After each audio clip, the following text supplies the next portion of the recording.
아, 목사님이 실수했어요. 이거 어떡하지? 자, 그러면 처음부터 다시 해야 될까봐. 그러면 유튜브를 목사님이 편집해가지고 올려야겠다. 그래야 다른 친구들이 볼 수 있으니까. 그지? 설교만 다시 해야 돼. 그지? 찬양은 빼고 설교만 다시 해야겠어. 아, 오케이. 다시.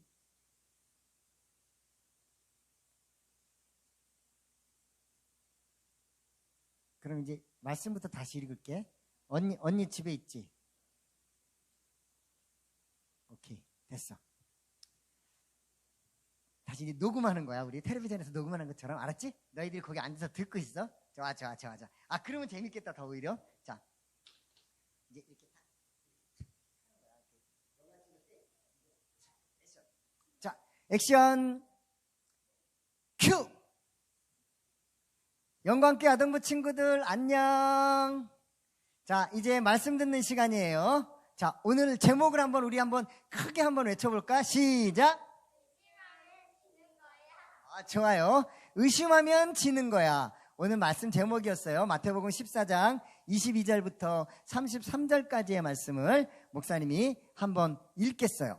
자, 여러분들 귀로 잘 들으면 돼요.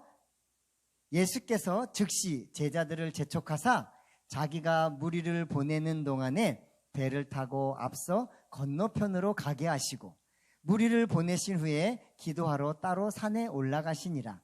저물매 거기 혼자 계시더니 배가 이미 육지에서 술이나 떠나서 바람이 거스름으로 물결로 말미암아 고난을 당하더라. 밤 사경에 예수께서 바다 위로 걸어오사 제자들에게 오시니 제자들이 그가 바다 위로 걸어오심을 보고 놀라 유령이라 하며 무서워하여 소리 지르거늘 예수께서 즉시 이르시되 안심하라 나니 두려워하지 말라. 베드로가 대답하여 이르되 주여 만일 주님이시거든 나를 명하사 물 위로 오라 하소서 하니 오라 하시니 베드로가 배에서 내려 물 위로 걸어서 예수께로 가되 바람을 보고 무서워 빠져가는지라 소리질러 이르되 주여 나를 구원하소서 하니 예수께서 즉시 손을 내밀어 그를 붙잡으시며 이르시되 믿음이 작은 자여 왜 의심하였느냐 하시고 배에 함께 오름에 바람이 그치는지라 배에 있는 사람들이 예수께 절하며 이르되 진실로 하나님의 아들이로소이다 하더라. 아멘. 자, 오늘 하나님께서 우리에게 아동부 친구들에게 주시는 말씀은 도대체 뭘까? 한번 보겠습니다. 자, 여러분 이게 뭐예요? 코끼리예요. 코끼리. 자, 목사님은 어렸을 때 코끼리에 대한 아주 좋은 이미지를 가지고 있어요. 왜냐하면 목사님이 어렸을 때 텔레비전에서 타잔이라고 하는 그러한 영화를 한 적이 있어요. 알아요, 여러분들? 타잔? 잘 모르죠? 타잔이라고 하는 그 영화가 있는데 타잔은 이렇게 아프리카 그런 정글에서 사는 사람이에요. 그런데 정글에서 사는데 맞아요. 줄 막 타고 다니고 그래요. 우리 친구들 아는 것 같아요. 자, 막 타자는 막 이렇게 밧줄 같은 것들도 타고 다니고 소리도 지르고 막 소리도 지르고 그런 타잔이 있는데 때로는 타잔이 어려움을 당하거나 위험에 빠지면요 꼭 코끼리가 와서 타잔을 구해주는 거야. 그래서 목사님은 코끼리는 좋은 동물이구나 그런 생각을 가지고 있어요. 그런데 여러분 이 코끼리의 몸무게가 몇인 줄 알아요? 몸무게가 5톤에서 7톤이래요. 그러면 뭐냐면요, 여러분 짐 실는 차 트럭 있죠, 트럭. 그 트럭 중에서도 아주 큰 트럭, 그런 무게라는 거예요. 그러면 어마어마하게 큰 무게거든요. 그 무게를 가지고 있는 코끼리를 아무것도 못하게 할 수 있는 방법이 있어요. 그게 뭘까요? 오늘 그림에 있는 것처럼 쇠사슬을 묶어요. 그런데 여러분 5톤에서 7톤 되는 그 코끼리가 조그만한 쇠사슬에 묶인다 그래가지고 그 코끼리가 그 쇠사슬을 풀 수 없을까요? 풀 수 있어요. 그죠? 그 큰 코끼리가 조그만한 쇠사슬에 묶여 있다고 이거 발로 차면 아마 끊고 도망갈 수 있을 거야. 그런데 코끼리를 잡을 수 있는 이 조그만 쇠사슬로 인해서 코끼리를 아무것도 할 수 없는 무능력한 코끼리로 만들 수 있는 방법이 뭐냐면 어렸을 때 코끼리 발에다가 쇠사슬을 묶고 키우는 거야. 그래서 어린 코끼리가 어렸을 때 쇠사슬에 나는 발에 묶이면 아무것도 할 수 없는구나 라는 생각을 갖게 만드는 거예요. 그래서 그 작은 어린 코끼리는 크면서부터도 나는 쇠사슬에 묶이면 아무것도 할 수 없어. 나는 쇠사슬에 묶이면 아무것도 할 수 없어. 이게 믿음이 되어버린 거야. 그래가지고 코끼리가 커서도 쇠사슬만 묶여 있으면 아무것도 할 수 없는 거야. 왜? 그의 생각 속에서 나는 쇠사슬에 묶이면 아무것도 할 수 없는 거야. 어렸을 때부터 그렇게 그 습관과 생각이 머릿속에 자리 잡았기 때문에 그래요. 5톤에서 7톤이나 되는 그 코끼리를 말이야 자그마한 쇠사슬로 묶을 수 있다니까. 그건 어렸을 때부터 그렇게 생각을 집어넣는 거야. 그게 여러분 믿음이 되는 거라고. 그런데 하루는 있잖아, 코끼리가 공연장에 갔어요. 여러분 서커스단이라고 알아요? 서커스단이라고 큰 마을에 서커스단이 오면 거기는 사람들이 서커스도 하지만 동물들도 서커스를 해요. 그때 코끼리가 서커스를 하기 전에 쇠사슬에다가 발을 묶어놨는데 글쎄 이 코끼리가 그 쇠사슬을 팍 차고 나가버렸어요. 그 어렸을 때부터 가졌던 그 생각을 깨버린 거야. 아니야, 내가 왜 이 조그만 쇠사슬에 묶여서 이렇게 아무 힘도 발휘하지 못하고 살지? 이런 생각을 갑자기 하게 된 거야. 그리고 쇠사슬을 끊고 막 자기가 하고 싶은 대로 막 돌아다니게 됐어요. 예. 여러분 그런 거예요. 어렸을 때부터 가지고 있었던 그 생각들 있잖아요. 그게 되게 중요한 거예요. 자, 여러분 오늘 성경 말씀은 어떤 내용인지 오늘 목사님이 말씀은 읽었지만 여러분들이 잘 이해가 안 될 거예요. 근데 그림을 보면서 목사님이 잘 설명해 줄게요. 자, 예수님과 제자들이 여러 동네와 마을을 다니면서 뭘 했을까요? 하나님의 나라와 복음을 위해서 전도했어요. 근데 전도하면서 무슨 일을 했죠? 여러 가지 기적들을 행했어요. 우리 아까 위대한 이야기 나왔던 것처럼, 그죠? 예, 안 들렸어요. 예, 저기 안 켜져요. 위대한 이야기 노래에 나왔던 것처럼 첫 번째 기적이 뭐예요? 물이 변하여 뭐가 됐어요? 포도주가 됐어요. 물이 변하여 포도주가 됐고 작은 도시락으로 몇 명 먹였어요? 5,000명이나 먹였대요. 5,000명이나. 이런 기적뿐만 아니라 여러 가지 기적들, 중풍병자, 여러 가지 병든 자들을 예수님이 제자들과 동네를 다니면서 그러한 병고침의 기적들을 많이 했어요. 자, 이제 하루 모든 사역들을 다, 모든 기적들을 다 행하시고 나서 그 다음에 예수님은 한적한 곳에 가셔서 산에 가셔서 기도하셨어요. 그리고 제자들에게 너희들이 먼저 배를 타고 저쪽 동네에 먼저 가라 그렇게 말씀하신 거야. 그래서 제자들은 배를 타고 저 건너편 동네로 갔고 예수님은 산으로 올라가셔서 기도하셨어요. 근데 여러분 예수님은요 매일매일 모든 사역을 모든 일을 다 마치신 다음에 늘 기도하러 가셨어요. 왜 그랬을까요? 하나님 앞에 기도했어요. 왜? 하나님의 뜻을 알기 위해서 기도했어요. 여러분들 우리가 잘못된 기도의 인식이 있는데 여러분 기도는 우리가 요구하는 것, 우리가 바라는 것을 하나님 앞에 요청하는 게 기도가 아니라 하나님의 뜻을 아는 게 기도예요. 그래서 예수님은 늘 산에 올라가셔서 때로는 조용한 곳에 가셔서 하나님, 내일은 하나님의 뜻이 무엇입니까? 내일은 그 뜻을 이루기 위해서 제가 무엇을 하면 좋겠습니까? 이렇게 늘 하나님의 뜻을 물었어요. 묻고 그리고 그 음성을 따라서 기도하면서 하나님의 일들을 이렇게 한 가지 한 가지씩 하셨던 거예요. 자, 이제 제자들은 배를 타고 저쪽 건너편 동네로 가는데 갑자기 파도가 치면서 풍랑이 있는 거예요. 막 바람도 불고 그러니까 배에 타고 있던 제자들은 불안했을까? 안 불안했을까? 불안했어요. 막 무서웠어요. 어떻게 된 거지? 막 파도가 치네? 풍랑이 일고 있어. 우리 배가 뒤집어지면 우린 다 죽는 건데 어떡하지? 아이 뭐야 예수님은 이럴 때 어디 가신 거야 도대체? 그리고 제자들이 막 불평불만 할 수 있잖아요. 그죠? 두려워하고 무서워하고 떨고 있었어요. 이때 짜자잔 하고 예수님이 물 위로 걸어오시는 거야. 제자들이 타고 있는 배에 예수님이 그냥 막 물 위로 걸어오시네. 그러니까 제자들이 그 모습을 보고 와 유령이 나타났다 유령이 나타났다 유령이다 유령이야 어떡하지 막 그렇지 않아도 무서운데 유령까지 나타났으니까 더 무서워 안 무서워? 더 무서운 거예요. 막 무서워가지고 막 들고 유령이다 유령이다 그러고 막 두려워하고 소리치고 있는데 그때 예수님께서 제자들을 향해서 뭐라고 말씀하셨냐 하면 이렇게 말씀하셨어요. 짠. 두려워하지 마라, 얘들아. 나야, 나. 너희들과 함께 다니고 있었던 예수님이야. 내가 너희들 곁으로 가니까 두려워하지 마, 무서워하지 마. 그리고 예수님이 소리치면서 얘들아, 두려워하지 마. 이제 내가 풍랑을 잔잔하게 할 거야. 너희들을 구해줄 거야. 그러면서 두려워하지 말라고 그렇게 예수님이 제자들에게 말씀하셨어요. 그러니까 제자들이 얼마나 깜짝 놀랐을 것 같아. 더 깜짝 놀랐을 거야. 그지? 와, 예수님이 물 위도 걸으시네.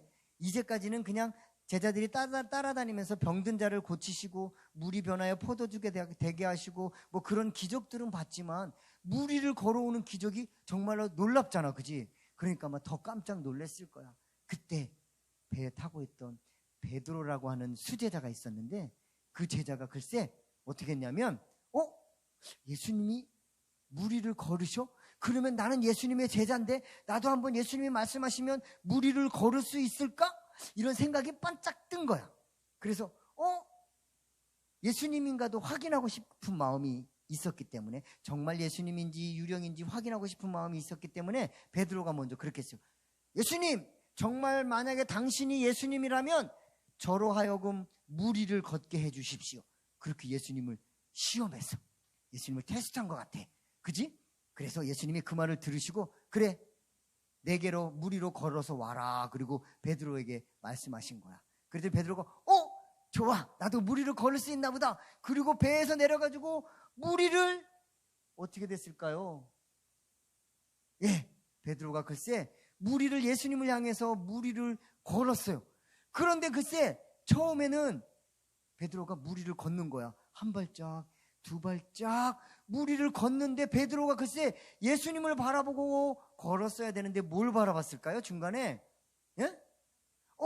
바다에 풍랑이 있는, 파도가 치는 것을 바라본 거야.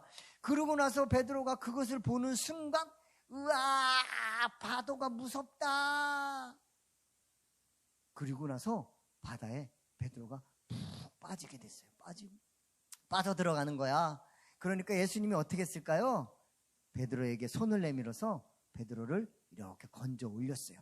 그때까지 예수님은 바다 위를 걷고 계셨겠지, 빠지지 않고. 그지? 그러면서 베드로에게 이 의심하는 자야, 왜 두려워하느냐, 의심이 많은 자야. 그리고 베드로를 책망하셨어요. 혼내주셨어요. 왜 이렇게 의심이 없느냐? 너는 나를 바라보고 물 위를 걸었어야지. 그러면서 파도를 보고 의심하는 그 마음을 가지고 있던 베드로를 이렇게 혼내주셨어요.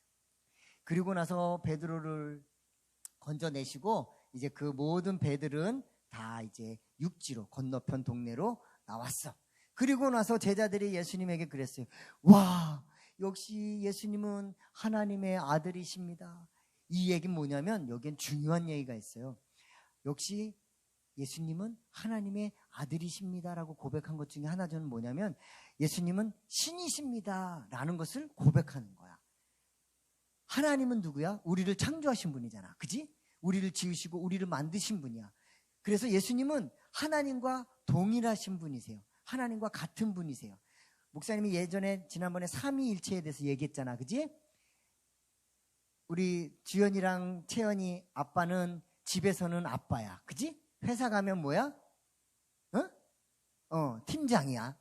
그리고 또 다른데 교회 와서는 또 성도님이고 집사님이고 그래야. 그지? 그러니까 이렇게 아빠는 혼자지만 여러 가지 위치에 따라서 직책과 직임이 다른 거야. 이런 것처럼 하나님과 예수님은 같은 위치에 있어. 그런데 역할이 다른 거야. 그래서 제자들이 예수님 앞에 하나님의 아들이라고 고백한 것은 역시 예수님은 하나님과 동일한 신이십니다라고 고백하는 게 여기에 담겨져 있는 거예요.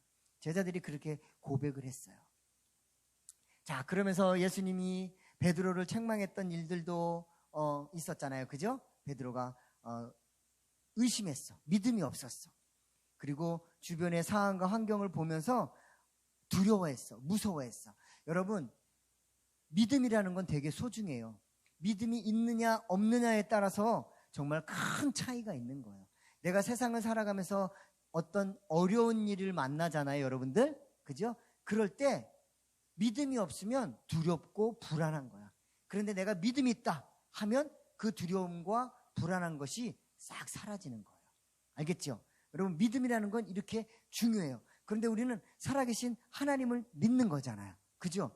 그 믿음은 어디에서 나타나느냐? 우리가 말씀을 잘 배울 때 우리의 믿음은 점점점 성장하고 믿음이 생기는 거야.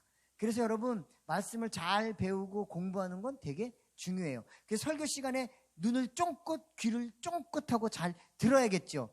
설교를 잘 들으면 믿음이 성장해요. 근데 이 설교를 듣는 것만으로 부족해요. 그러면 어떻게 해야 돼요? 집에서 또 교회 와서 예배 드릴 때 우리가 각 반별로 분반 학습하잖아요. 그죠? 그럴 때 선생님들을 통해서 잘 배우는 거예요. 그러면 우리의 믿음이 쑥쑥쑥쑥 크는 거죠. 그래서 우리가 때론 인생을 살아가면서 어려운 일을 만나잖아요. 그러면 오늘 성경 말씀에 이렇게 써 있었어. 내가 이럴 땐 이렇게 선포하고 나가는 거야. 그럼 믿음이 생기는 거야. 그러면 그 두려움들은, 불안함들은 다 사라지게 되어 있어요. 예수님께서 베드로에게 원하셨던 건 뭐냐면 믿음이었어요. 믿음으로 네가 바다 위를 걸어서 내게로 와봐, 이렇게 말씀하셨거든요. 그런데 파도를 보고 풍랑을 보고 두려워하면서 믿음이 싹 사라진 거예요.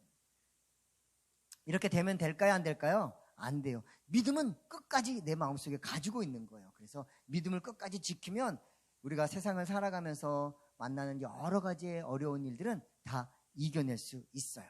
여러분, 날마다 믿음으로 승리하는 우리 친구들이 될 수 있었으면 좋겠어요. 자, 이제 우리가 이제 배운 말씀 한번 크게 선포하고 오늘 설교를 마칠게요. 한번 같이 읽어볼게요. 시작. 의심하면 지는 거야. 믿음으로 의심을 물리치자.